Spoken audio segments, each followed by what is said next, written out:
We talked with this guy once before on Philly Pressbox Radio, nearly 2 years ago, and we finally got him back with us. It is a legendary Philadelphia Flyers defenseman from the Broad Street Bullies era.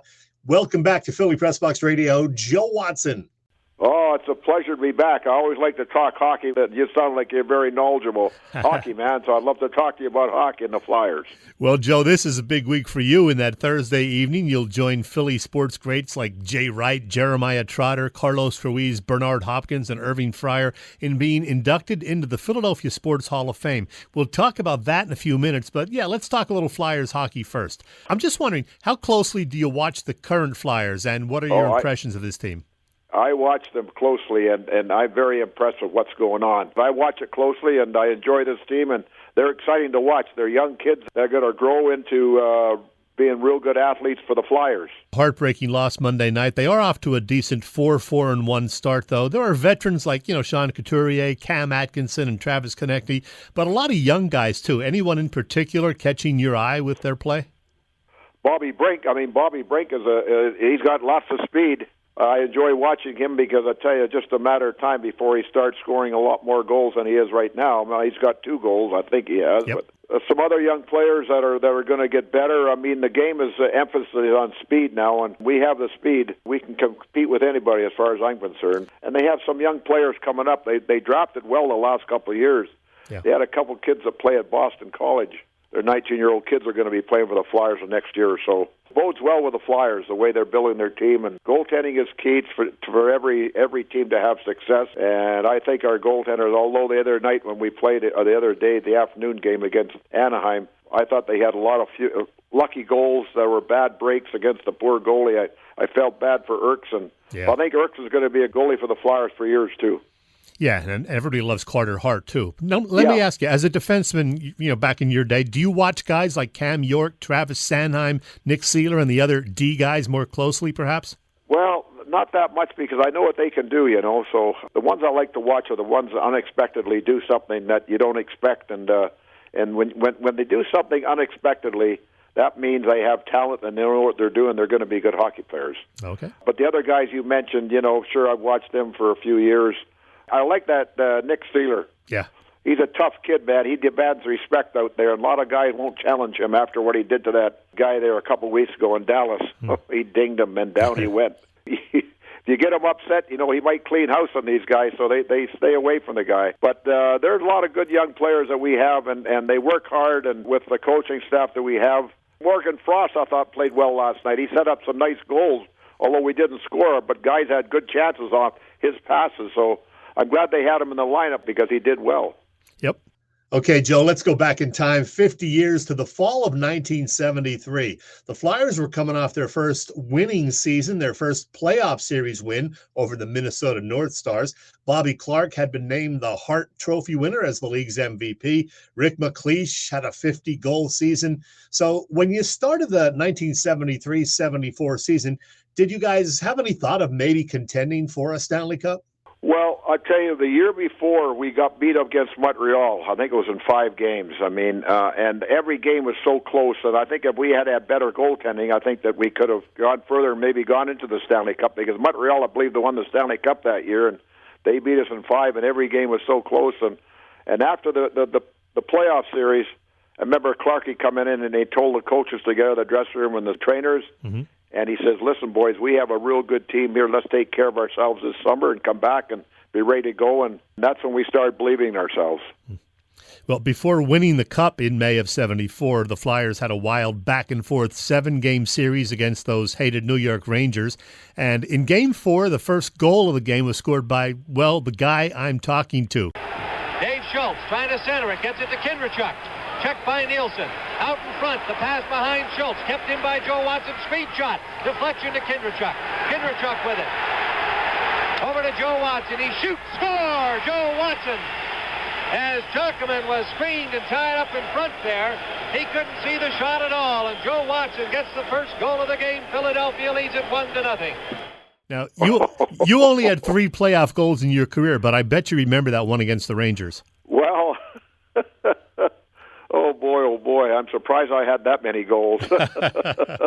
you try to remember every goal you scored. I never scored. I probably scored 40 goals in my career, NHL career. For the most part, my job was to try to prevent them from scoring, and that's the way I played. I played very defensive style of play. I didn't get up the ice a lot, although I did against the Russians in '76, and I scored that shorthanded goal against them. Yeah. My basic job was to try to keep our end clean and let the offensive players take care of that and score goals. But yeah, I remember the Ranger series. That was a tough series, and I thought the Rangers were the best team in the league that year, and we beat them. And I remember then we had to go up against Boston. I remember talking to Orr after we knocked Boston off. We never thought you guys would beat the Rangers. We were preparing for the Rangers opposed to the Flyers. And our first game in Boston, we got beat 3-2. I remember Orr scored the goal off my foot with about 30 seconds to go, and then I think we realized that we can beat this team, and we did beat them. We beat them physically and as well as in the scoreboard. It was quite a series. An epic 6-game series, and you won the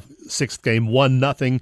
Nearly 50 years have passed since all that, and you still get asked about all of that, I'm sure, a lot by old-timers like me. Well, I do.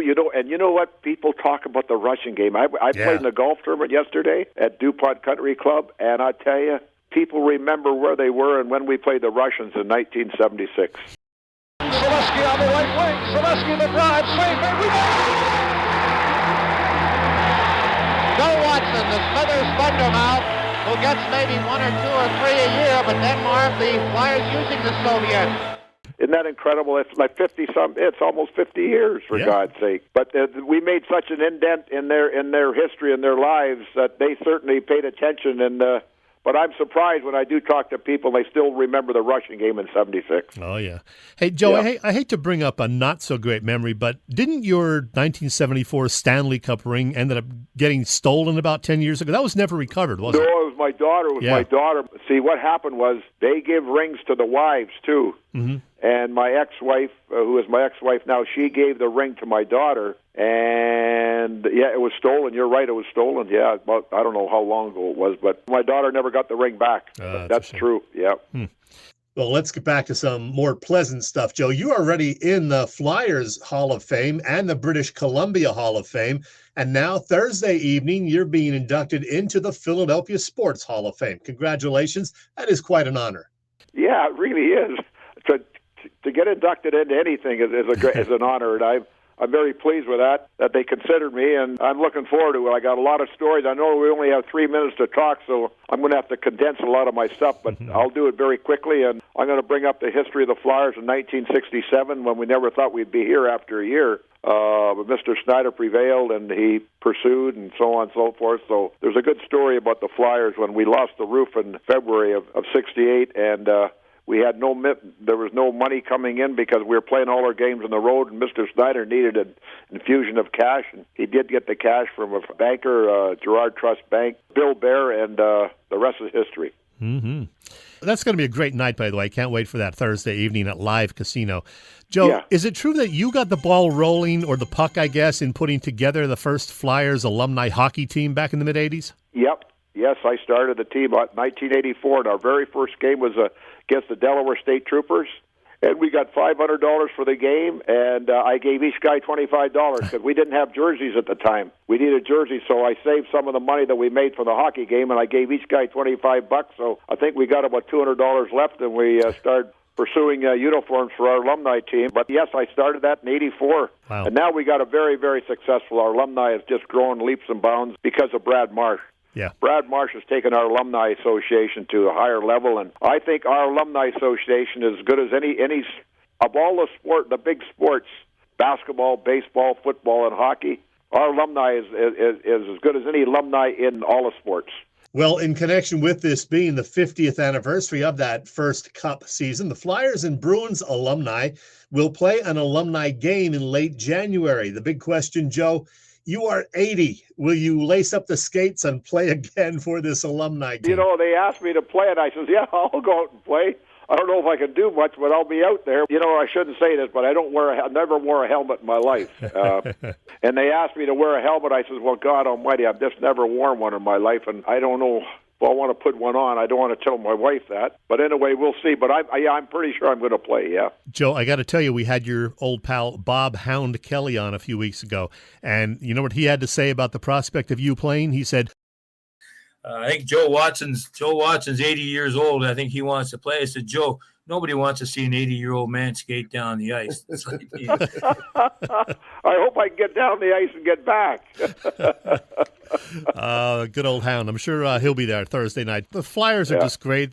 So many of the old-timers, stick together. Most of them still live in the Philly, South Jersey area. So it's going to be a great night. That's at Live Casino. The Philadelphia Sports Hall of Fame, Joe Watson will be one of the new members. Congratulations, Joe. Hey, Chet, thanks very much for considering me, and I enjoyed the interview, and I look forward to seeing you on Thursday night.